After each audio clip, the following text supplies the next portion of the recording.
اعوذ باللہ من الشیطان الرجیم بسم اللہ الرحمن الرحیم۔ سابقہ امت مسلمہ بنی اسرائیل، ان کے ساتھ خطاب کا سلسلہ سورہ بقرہ میں 5ویں رکوع سے شروع ہوا اور 15ویں رکوع کے آغاز تک چلے گا۔ یہ 10 رکوع ہے۔ عرض کر چکا ہوں بار بار، اور اس کو میں چاہتا ہوں آپ اچھی طرح ذہن نشین کر لیں کہ اس میں سے پہلا رکوع جو ہے وہ دعوت کا ہے، وہ بہت فیصلہ کن ہے۔ یہی وجہ ہے کہ دیکھیے اس رکوع کا آغاز ہوا یا بنی اسرائیل اذکروا نعمتی التی انعمت علیکم واوفوا بعہدی اوف بعہدکم وایای فارہبون، اور خود بخود ظاہر ہو رہا ہے اسلوب کلام سے کہ اگلے رکوع سے بات کا رنگ بدل گیا ہے۔ یا بنی اسرائیل اذکروا نعمتی التی انعمت علیکم وانی فضلتکم علی العالمین واتقوا یوما لا تجزی نفس عن نفس شیئا ولا يقبل منها شفاعة ولا يؤخذ منها عدل ولا هم ينصرون۔ یہ تہدید کا انداز ہے، دھمکی کا انداز ہے۔ تو میں نے عرض کیا تھا کہ 5واں رکوع اس خطاب میں بمنزلہ فاتحہ ہے، بہت اہم ہے، اور بقیہ جو 9 رکوع ہیں ان میں بریکٹ کا انداز ہے کہ 2 آیتوں سے بریکٹ شروع ہوتی ہے، انہی 2 آیتوں پر بریکٹ ختم ہوگی۔ یہ ملامت کا خطاب ہے، اور ان کے خلاف ایک مفصل فرد قرارداد جرم جو ہے وارد کی گئی ہے، جس کے نتیجے میں وہ اس منصب سے معزول کر دیے گئے جس پر 2000 برس سے فائز تھے، اور ان کی جگہ پر اب امت محمد، نئی امت مسلمہ علی صاحب الصلاۃ والسلام، اب اس کا نصب، اس کی انسٹالیشن اور اس کی انسٹالیشن سیریمنی کے طور پر تحویل قبلہ کا معاملہ۔ یہ ربط کلام اگر سامنے نہ رہے تو انسان کھو جاتا ہے قرآن مجید کی طویل صورتوں کو پڑھتے ہوئے کہ بات کہاں سے چلی تھی، کدھر جا رہی ہے، کیا ربط ہے، کیا تعلق ہے، سیاق کلام کیا ہے۔ اس کو میں اس لیے بار بار، حالانکہ مجھے معلوم ہے کہ وقت کم ہے، لیکن میں اس چیز کو زیادہ اہمیت دے رہا ہوں۔ اب ان 9 رکوعوں کے مضامین میں کچھ تو واقعات ہیں، تم نے یہ کیا، تم نے یہ کیا، تم نے یہ کیا۔ ظاہر بات ہے ترجمہ تو کرنا ہوگا، کچھ مختصر وضاحت بھی کرنی ہوگی، لیکن ان کے تفصیل میں جانے کی ضرورت نہیں ہے۔ لیکن آپ نے دیکھا کہ کچھ واقعات کے بعد پھر کچھ ایسے یونیورسل ٹروتھس بیان ہوئے ہیں، ایسے عظیم حقائق کہ جو ابدی حقائق ہیں، ان کا کسی وقت سے، کسی قوم سے، کسی خاص گروہ سے تعلق نہیں، وہ تو اصول ہیں، سنت اللہ ہم انہیں کہہ سکتے ہیں۔ یہ اللہ کے جو عام قوانین ہیں، قواعد ہیں اس کائنات میں، ایک تو قوانین ہے طبعیہ، فزیکل لاز، ایک مورل لاز ہے کہ جو اس دنیا میں اللہ تعالیٰ کی طرف سے کار فرما ہے۔ تو جہاں وہ مورل لاز آتے ہیں جنہیں آپ کہا کرتے تھے جب بچپن میں کہانی پڑھی اور کہانی کے بعد لکھا اس کا مورل لیسن کیا ہے، اس کہانی سے سبق کیا حاصل ہوا، تو تھوڑے تھوڑے وقفے کے بعد وہ آیات آتی ہیں کہ جو اس گویا کہ اس سلسلہ کلام کے اندر یہ انتہائی اہمیت کی حامل ہے، اس لیے کہ وہ یونیورسل اہمیت کی حامل ہیں، اور ان میں در حقیقت ایک رہنمائی پوشیدہ ہے موجودہ امت مسلمہ کے لیے۔ مثلا جتنا حصہ ہم اب تک پڑھ چکے ہیں ان میں سے پہلے تو وہ آیت یاد کیجئے وَضُرِبَتْ عَلَيْهِمُ الذِّلَّةُ وَالْمَسْكَنَةُ وَبَاءُوا بِغَضَبٍ مِّنَ اللَّهِ۔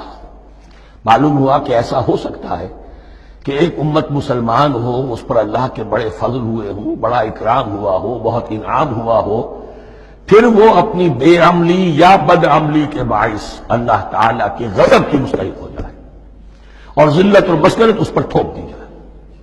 یہ ایک یونیورسل ٹروتھ وہاں سے نکل آیا کہ ہمیں سوچنا ہوگا، یہ ایک لمحہ فکریہ ہے امت مسلمہ کیا کہ کیا ہم تو کہیں آج اس پوزیشن میں نہیں ہیں۔ حدیث میں آپ کو سنا چکا ہوں لَيَأْتِيَنَّ عَلَىٰ أُمَّتِي مَا أَتَىٰ عَلَىٰ بَنِي إِسْرَائِيلَ حَسْبَ النَّعْلِ بِالنَّعْلِ۔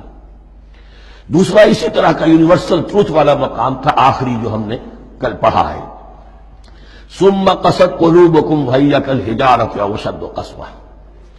کسی مسلمان امت کا یہ حال بھی ہو سکتا ہے کہ ان کے دل اتنے سخت ہو جائیں کہ سختی میں پتھروں کو اور چٹانوں کو مات دیں۔ یہ بھی ایک کیفیت ہے جو سامنے آئی، حالانکہ قوم وہ ہے انی فضلتکم علی العالمین، از کجا تاب کجا، لیکن یہ حقیقت بھی ہمارے سامنے آئی کہ یہ چیزیں جو ہیں اپنی جگہ پر امکانات میں سے ہیں۔ البتہ یہاں ایک بات میں عرض کر دوں کہ اس قساوت قلبی میں پوری امت برابر مسلط جو ہے مبتلا نہیں ہوا کرتی، اس میں امت کے جو قائدین ہوتے ہیں اور امت مسلمہ کے قائدین اس کے علماء ہوتے ہیں، سب سے زیادہ شدت کے ساتھ یہ خرابی ان میں آتی ہے۔ اس لیے کہ باقی لوگ تو پیروکار ہیں، پیچھے چلتے ہیں، وہ اعتماد کرتے ہیں کہ یہ ہے اللہ کی کتاب کے پڑھنے والے، یہ ہے تورات کے حامل، یہ جانتے ہیں، وہ ان کے پیچھے پیچھے چل رہے ہوتے ہیں۔ لیکن جو لوگ جان بوجھ کر اللہ کی کتاب میں تحریف کر رہے ہوں، انہیں تو پتا ہے ہم کیا کر رہے ہیں۔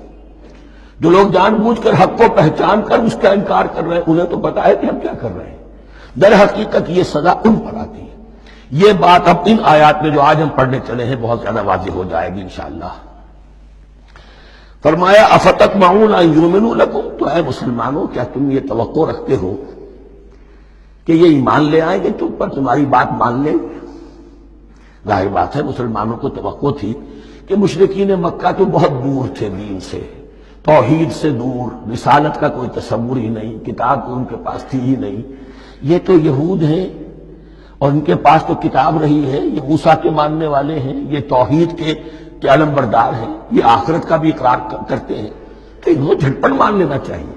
تو جو مسلمانوں کے دل میں، عام مسلمانوں کے دل میں جو حسن ظن تھا، اب در حقیقت یہ اس کو ایڈریس کیا جا رہا ہے۔ افتطمعون ان یؤمنوا لکم، تمہیں بڑی طمع ہے، کوشش ہے، تمہاری خواہش ہے، آرزو ہے، تمنا ہے، توقع ہے کہ یہ بات مان لے گے تمہاری۔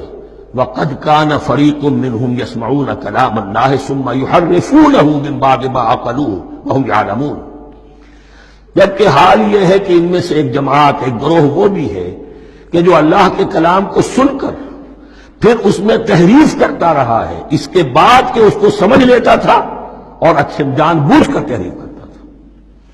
اب ظاہر بات وہ گروہ کون ہوں گے؟ علماء ہی تو ہیں۔ عام آدمی تو تحریف نہیں کر سکتا تھا، تحریف کرنے والے تو علماء تھے۔